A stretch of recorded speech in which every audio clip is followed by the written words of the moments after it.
Hello students, welcome to my channel. आप सभी classes की अकाउंटेंसी और इकोनॉमिक्स की वीडियोस के लिए मेरा चैनल आप सब्सक्राइब कर सकते हैं और बाकी जो वीडियोस हैं उनको आप लाइक और शेयर करते रहें। चलिए आज का टॉपिक स्टार्ट करते हैं। आज का अपना जो टॉपिक रहेगा अकाउंटेंसी में क्लास 12 में हमारा जो चैप्टर चल रहा है फंडामेंटल ऑफ पार्टनरशिप, इसका लेक्चर नंबर 5 है, जिसमें हम बात करने वाले हैं पार्टनर्स कैपिटल अकाउंट के बारे में। तो पार्टनर्स कैपिटल अकाउंट के बारे में जब हम बात करेंगे तो सबसे पहले हमें ये देखना होगा कि हमारे जो पार्टनर्स कैपिटल अकाउंट होता है वो 2 टाइप्स का होता है। हम 2 तरीके से पार्टनर्स कैपिटल अकाउंट बना सकते हैं। एक होता है फिक्स्ड कैपिटल अकाउंट और एक होता है फ्लक्चुएटिंग कैपिटल। तो जो फिक्स्ड कैपिटल अकाउंट है, ये नाम से ही पता है, इसकी कैपिटल फिक्स रहेगी, यानी जो 1 अप्रैल को ओपनिंग में हमारी जो कैपिटल इन्वेस्टेड रहेगी वही सेम अमाउंट हमारी क्लोजिंग में भी रहेगी। इस पर्पस के लिए हम 2 अकाउंट बना के चलेंगे। पहला अकाउंट हमारा होगा पार्टनर्स कैपिटल अकाउंट और दूसरा अकाउंट होगा पार्टनर्स करंट अकाउंट। जैसा कि नाम से पता है कि ये फिक्स्ड कैपिटल है, तो पार्टनर्स कैपिटल अकाउंट में हम रिकॉर्ड करेंगे ओनली ओपनिंग और क्लोजिंग कैपिटल। लेकिन ऐसा नहीं है कि ये बिल्कुल फिक्स ही है। केवल 2 ट्रांजैक्शंस ऐसे हैं जिनकी वजह से हमारी कैपिटल चेंज हो सकती है, वो है एडिशनल कैपिटल या विड्रॉल ऑफ कैपिटल। ठीक है, अगर हम कैपिटल में कोई एडिशन करते हैं या हमारी जो एग्जिस्टिंग कैपिटल है उसमें अगर कोई विड्रॉ करते हैं तो उससे हमारी कैपिटल में एडिशन या रिडक्शन आ सकता है। अदरवाइज जो ओपनिंग बैलेंस होगा वही हमारा क्लोजिंग बैलेंस भी होगा। तो बाकी के जो एलिमेंट्स हैं जो कैपिटल को इफेक्ट करते हैं वो जाएंगे हमारे पार्टनर्स करंट अकाउंट में। तो यहाँ पर हम रिकॉर्ड करेंगे बाकी जितने भी ट्रांजैक्शंस हैं, अदर ट्रांजैक्शंस जो कि इफेक्ट करते हैं directly effect to the capital account, हम उनको करंट अकाउंट में रखेंगे। इसी तरीके से जो फ्लक्चुएटिंग कैपिटल अकाउंट है उसमें हम केवल एक ही अकाउंट बनाएंगे पार्टनर्स कैपिटल अकाउंट के नाम से, और इसी में हम सारे रिकॉर्ड इंक्लूड करके चलेंगे, चाहे ओपनिंग बैलेंस हो, चाहे वो कैपिटल को इंक्रीज करने वाले एलिमेंट हो या कैपिटल को डिक्रीज करने वाले एलिमेंट हो। सब जब एक ही अकाउंट में होंगे तो ऑब्वियस बात है हमारी कैपिटल क्या होगी, हर साल जो होगी वो चेंज होती जाएगी। ठीक है, परफॉर्मा ऑफ कैपिटल अकाउंट के बारे में जब हम बात करेंगे तो कैपिटल अकाउंट के भी 2 साइड होते हैं, डेबिट साइड और क्रेडिट साइड। पर्टिकुलर के साथ हमें पार्टनर्स के कॉलम बनाने होते हैं। अगर हमारे पास 2 पार्टनर हैं तो उनके कॉलम बना लेंगे, उनके नाम के हिसाब से इनमें अमाउंट आएगी उनकी। और अगर 3 पार्टनर है, 4 पार्टनर है तो उस हिसाब से हम कॉलम को इंक्रीज कर सकते हैं। इसी तरीके से क्रेडिट में भी सेम कॉलम्स रहेंगे। ठीक है, क्रेडिट से शुरू करेंगे। क्रेडिट में सबसे पहले हम बाय बैलेंस बीडी, जो कि हम सब जानते हैं कि बाय बैलेंस बीडी होता है हमारा ब्रॉट डाउन बैलेंस, जो लास्ट ईयर से करंट अकाउंट का बैलेंस करंट ईयर में क्या हुआ है, फॉरवर्ड हुआ है, यानी कि ये ओपनिंग बैलेंस है, ओपनिंग कैपिटल है। बाय बैंक हम तब लिखेंगे जब करंट ईयर में हमारा जो नया बिजनेस हमने स्टार्ट किया होगा, तो लास्ट ईयर कोई बैलेंस होगा ही नहीं। तो करंट ईयर अगर बिजनेस स्टार्ट किया है तो फिर हमें बाय बैंक लिखना होगा। ठीक है, ये हमारी होगी ओपनिंग कैपिटल। फिर उसके बाद हमें बाय में वो सारे ट्रांजेक्शन्स लिखने हैं जिनसे हमारी कैपिटल इंक्रीज होती है, क्योंकि ओपनिंग कैपिटल हम यहाँ पे क्रेडिट में लिखेंगे तो क्रेडिट साइड ही वो एलिमेंट लिखेंगे जिनसे कैपिटल इंक्रीज होगी, तो सेम साइड वाले जो एलिमेंट होते जाएंगे वो हमारे ऐड होते जाएंगे। ठीक है, और बाय नेचर की अगर हम बात करें तो कैपिटल अकाउंट हमारी जो होती है वो क्रेडिट होती है, क्योंकि ये लायबिलिटीज है। ठीक है, तो लायबिलिटीज हमारी क्रेडिट होती है। तो क्रेडिट में हम क्या करेंगे, जो इंक्रीज वाले एलिमेंट है वो भी क्रेडिट करेंगे, ताकि क्रेडिट को क्रिएट करेंगे तो वो इंक्रीज होगा। लेकिन अगर किसी एलिमेंट से अगर हमारी कैपिटल डिक्रीज होती है तो उन ट्रांजेक्शन्स को हम क्या कर देंगे, डेबिट साइड लिख देंगे। ठीक है, फिर दोनों का जो डिफरेंस होगा वो डिफरेंस हमारा बन जाएगा क्लोजिंग कैपिटल, जिसको हमें टू बैलेंस सीडी में लिखना है, जो कि नेक्स्ट ईयर आगे फॉरवर्ड होगा। अब बात करते हैं ऐसे कौन कौन से ट्रांजेक्शन्स हैं जो कैपिटल को या तो इंक्रीज करते हैं या डिक्रीज करते हैं। तो मान लीजिए हमारी जो कैपिटल है उस कैपिटल में इंक्रीज करने वाले एलिमेंट में एक तो एडिशनल कैपिटल है। ठीक है, ये ऑब्वियस बात है कि मान लीजिए कि हमारी कैपिटल बिजनेस में पहले 5 लाख रुपीज लगी हुई है, एडिशनल कैपिटल हमने 2 लाख रुपीज और लगा दिया तो वो इंक्रीज होके 7 लाख ही होगी। ठीक है, ऐसे ही इंटरेस्ट ऑन कैपिटल होता है। इंटरेस्ट ऑन कैपिटल चार्ज होता है, पार्टनर्स जब कैपिटल इन्वेस्ट करता है तो उस इन्वेस्टेड कैपिटल पे फर्म पे करती है पार्टनर को, लेकिन पार्टनर क्या करता है, इसको कैश में कन्वर्ट नहीं करता और इसे वो कैपिटल में इंक्लूड कर देता है। तो इससे हमारी कैपिटल भी क्या हो जाती है, इंक्रीज हो जाती है। इसी तरीके से जो भी पार्टनर को सैलरी या बोनस या कोई कमीशन या कोई भी रेमुनरेशन मिलता है तो वो भी उसे कैश नहीं करते, यानी कि विड्रॉ करके वो अपने पर्सनल यूज़ के लिए नहीं लेके जाते।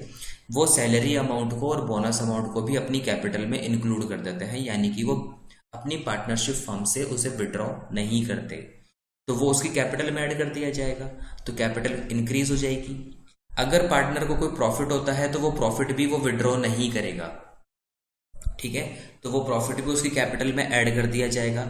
और अगर कोई पार्टनर कोई रिजर्व को डिस्ट्रीब्यूट करता है, यानी ऐसा कोई पहले रिजर्व था जिसे पार्टनर्स ने डिस्ट्रीब्यूट नहीं किया था, वो अब अगर डिस्ट्रीब्यूट करेंगे तो इससे भी उनकी कैपिटल इंक्रीज होगी, क्योंकि जो रिजर्व बनते हैं वो प्रॉफिट से ही बनते हैं, ठीक है। तो ऐसे कौन से एलिमेंट है जिनसे कैपिटल डिक्रीज होगी, तो कैपिटल डिक्रीज होने में पहला एलिमेंट है ड्राइंग्स।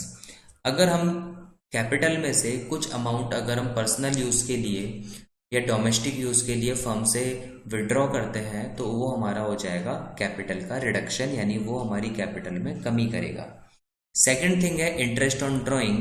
तो जिस तरीके से इंटरेस्ट ऑन कैपिटल हम फर्म से नहीं लेते, वैसे ही पार्टनर क्या करेगा, इंटरेस्ट ऑन ड्राइंग पे नहीं करेगा, क्योंकि जब पार्टनर ड्राइंग करता है तो पार्टनर की ड्यूटी होती है कि interest on drawing partner firm को पे करे, तो फर्म को वो पे नहीं करेगा तो फर्म क्या करेगी, उसकी कैपिटल में से रिडक्शन कर लेगी। इसी तरीके से अगर पार्टनर को कोई लॉस होता है तो फर्म क्या करती है, उसकी कैपिटल से चार्ज करती है उस लॉस को, तो कैपिटल हमारे लॉस की वजह से भी कम हो जाती है।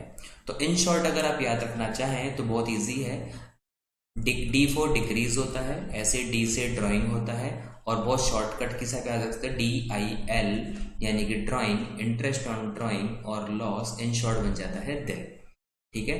तो अगर कैपिटल डिक्रीज की बात करेंगे तो DIL हम शॉर्ट में याद कर सकते हैं। लॉस मैंने एनी लिखा है, यानी किसी भी अकाउंट से अगर लॉस होता है तो जब हम पार्टनरशिप पढ़ेंगे आगे तो काफी सारे हमारे अकाउंट्स बनेंगे, उन अकाउंट्स में अगर कहीं पर भी लॉस आता है और वो कैपिटल में डिस्ट्रीब्यूट होता है तो वो कोई भी लॉस हमारा डेबिट साइड ही आएगा, यानी कि वो डिक्रीज कैपिटल में ही है, ठीक है। एग्जाम्पल के थ्रू हम समझते हैं। मान लीजिए कि एक क्वेश्चन हमारे सामने है, A and B started a partnership business on 1 अप्रैल 2019। देखिए यहाँ पर स्टार्टेड है, यानी कि हमारा जो बिजनेस है वो करंट ईयर में स्टार्ट हो रहा है, तो लास्ट ईयर से कोई बैलेंस आगे नहीं आने वाला है। हमारी कैपिटल जो है वो इसी साल क्या होगी, बिजनेस में इंट्रोड्यूस होगी। They contributed ₹6 lakh rupees and 4 lakh rupees respectively, यानी जो ए ने कैपिटल लगाया है वो 6 लाख रुपीज इन्वेस्ट किया है और बी की जो कैपिटल है वो 4 लाख रुपीज, ठीक है। The term of partnership agreement, जो पार्टनरशिप एग्रीमेंट यानी जो पार्टनरशिप डीड होता है उसमें क्या क्या टर्म्स हैं, तो टर्म नंबर 1 है कि हमें interest on capital and interest on drawing दोनों हमें लगाने हैं 6% पर एनम, ठीक है। बी को हम मंथली सैलरी देंगे 2500, ये मंथली सैलरी है तो इंटू 12 करके हम उसको ईयरली सैलरी में कन्वर्ट कर लेंगे। और अब प्रॉफिट शेयरिंग रेशियो जो होगा वो कैपिटल का रेशियो होगा, कैपिटल कंट्रीब्यूशन जो है वो उनका प्रॉफिट शेयरिंग रेशियो होगा। तो कैपिटल रेशियो आप देख सकते हो 6 लाख और 4 लाख है, तो 6:4 हो सकता है, सारे जीरो हम कट कर सकते हैं तो 6:4 हो जाएगा। और भी हम इसको सॉल्व करेंगे 2 से डिवाइड करके तो 3:2 का रेशियो हो जाएगा, ठीक है। मैं यहाँ लिख देता हूँ, दैट इज 3:2। अगर मैं 6 लाख और 4 लाख का रेशियो निकालूंगा तो 3:2 का रेशियो आ जाएगा।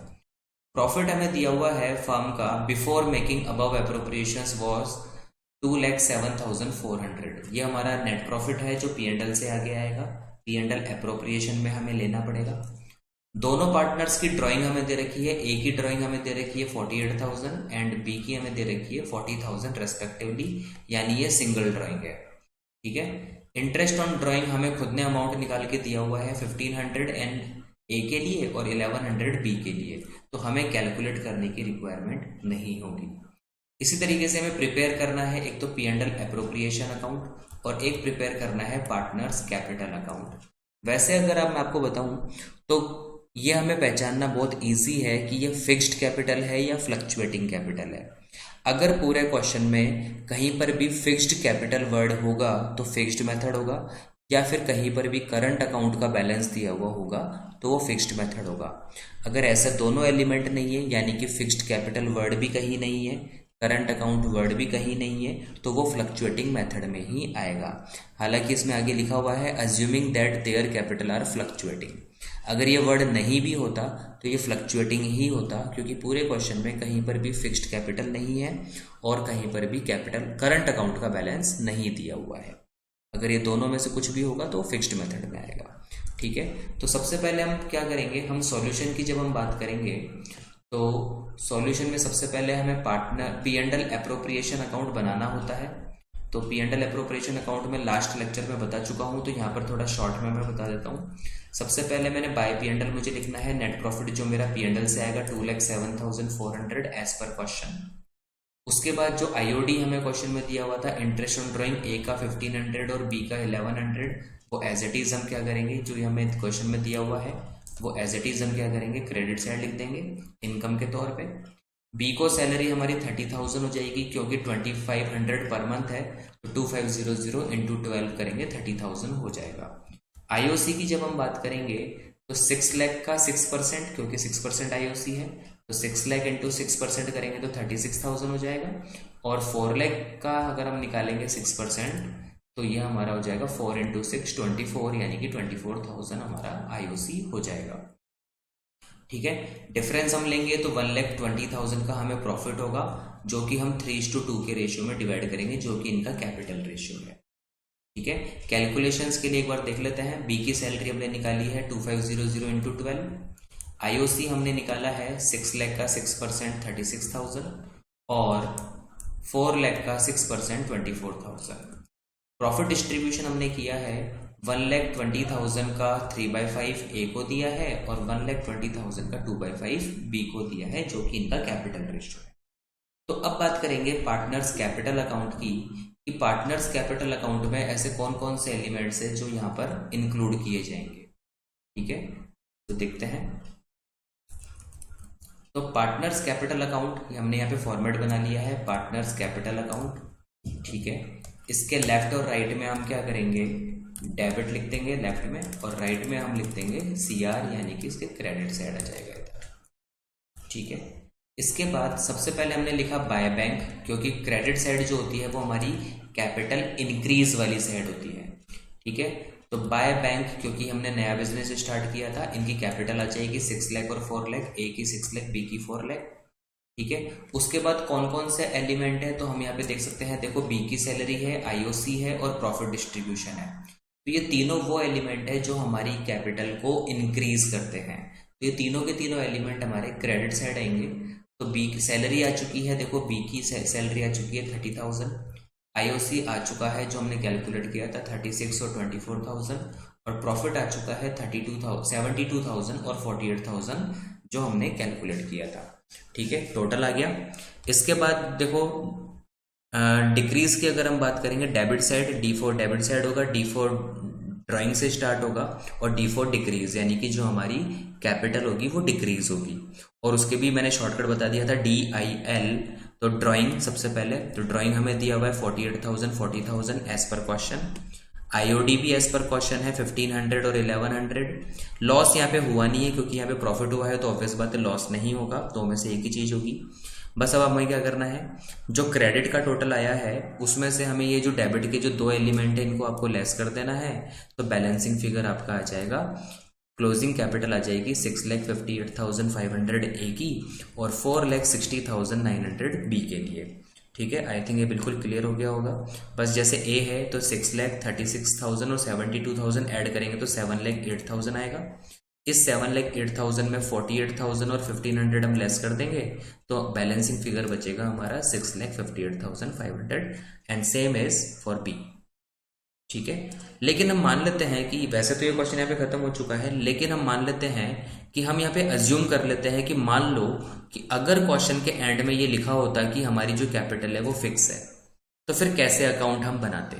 ठीक है, तो फिक्स्ड मेथड में हम दो अकाउंट बनाते हैं, एक तो कैपिटल अकाउंट और एक करंट अकाउंट, जो कि आपके सामने है। तो कैपिटल अकाउंट जब हम बनाते हैं तो ऑब्वियस बात है कैपिटल में सिर्फ कैपिटल ही लिखा जाएगा। तो यहाँ पर हम बाय में बैंक लिख देते हैं, बाय बैंक अकाउंट। ठीक है, जो ए का जो 6 लाख लगाया था वो, और बी ने जो 4 लाख लगाया था वो। इसके अलावा पूरे क्वेश्चन में कहीं पर भी कैपिटल में कोई चेंज नहीं आया है, ना ही एडिशनल कैपिटल है, ना ही कैपिटल विड्रॉ किया गया है। ड्राइंग हमारा कैपिटल विड्रॉ नहीं होता। कैपिटल विड्रॉ अगर कैपिटल में से पर्टिकुलर कोई वैल्यू विड्रॉ की गई हो तो वो, ठीक है। तो यहाँ पर आप टोटल लगा दीजिए 6 लाख, और यहाँ पे आपका टोटल आ जाएगा 4 लाख। एज इट इज ये जो टोटल है आपका, ठीक है, ये जो एज इट इज टोटल है वो आपका डेबिट साइड भी आ जाएगा 6 लाख और 4 लाख, ठीक है। तो ये क्या होगा हमारा, ये हमारी क्लोजिंग कैपिटल हो जाएगी, जिसको हम लिख देंगे टू बैलेंस सीडी के नाम से, 6 लाख और 4 लाख। तो बाकी ट्रांजेक्शन्स कहाँ आएंगे, बाकी ट्रांजेक्शन्स करंट अकाउंट में आप लिख दीजिए। बाकी ट्रांजेक्शन्स आप देख सकते हैं ऊपर अकाउंट से भी हम देख सकते हैं। अब तो बाय बैंक तो मैं हटा ही दिया है, हमने लिख ही दिया है कैपिटल में। तो सैलरी बचा एक आईओसी और एक प्रॉफिट यानी P&L एप्रोप्रिएशन। तो हम यहाँ पे एंटर कर देंगे। तो बाय सैलरी जो कि बी को मिला था 30,000, बाय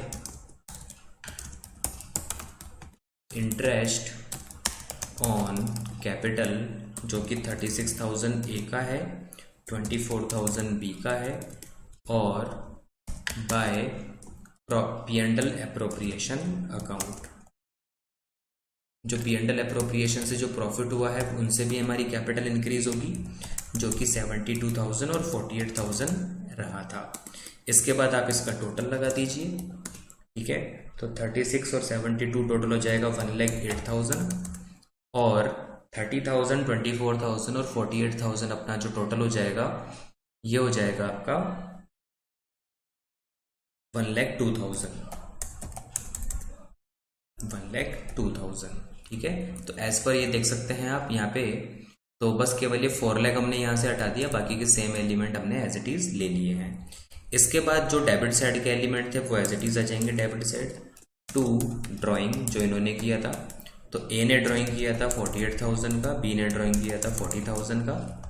आईओडी की बात करेंगे तो टू इंटरेस्ट ऑन ड्राइंग जो कि 1500 हमारा ए का था और 1100 बी का था, ठीक है। इसके अलावा कोई एलिमेंट नहीं था, तो ये टोटल भी हमारा सेम यही आ जाएगा, यानी कि 1,08,000 और 1,02,000। तो बाकी जो बैलेंसिंग फिगर होगा वो करंट अकाउंट का क्लोजिंग बैलेंस कहलाएगा, तो जो वो भी बैलेंस सीडी के नाम से ही हमें लिखना है। तो 1,08,000 में आप लेस कर दीजिए 48 और 15 यानी कि 49,500, ठीक है। तो 58,500 आपका बैलेंसिंग फिगर आ जाएगा। इसी तरीके से 1,02,000 में 40,000 और 1100 यानी कि 41,100 आप लेस कर दीजिए, तो आपके पास बैलेंस आ जाएगा 60,900, ठीक है। 60,900 आपके पास बैलेंस आ जाएगा। तो इस तरीके से हम करंट अकाउंट और कैपिटल अकाउंट बना सकते हैं अगर फिक्स्ड मेथड क्वेश्चन में कहता तो, ठीक है। तो होप आपको ये पॉइंट बिल्कुल समझ में आ गया होगा, किस तरीके से कैपिटल अकाउंट और करंट अकाउंट बनेगा, किस तरीके से फिक्स्ड मेथड अप्लाई करना है और किस तरीके से फ्लक्चुएटिंग कैपिटल आपने को अप्लाई करके चलना है। अब अगर इसके रिगार्डिंग अगर कोई भी प्रॉब्लम होती है, कोई भी क्वेरीज होती है, प्लीज़ आप कमेंट कर सकते हैं, ठीक है। डायरेक्ट आप पूछ सकते हैं, उसका सॉल्यूशन हम आपको जरूर करेंगे। Okay, thank you.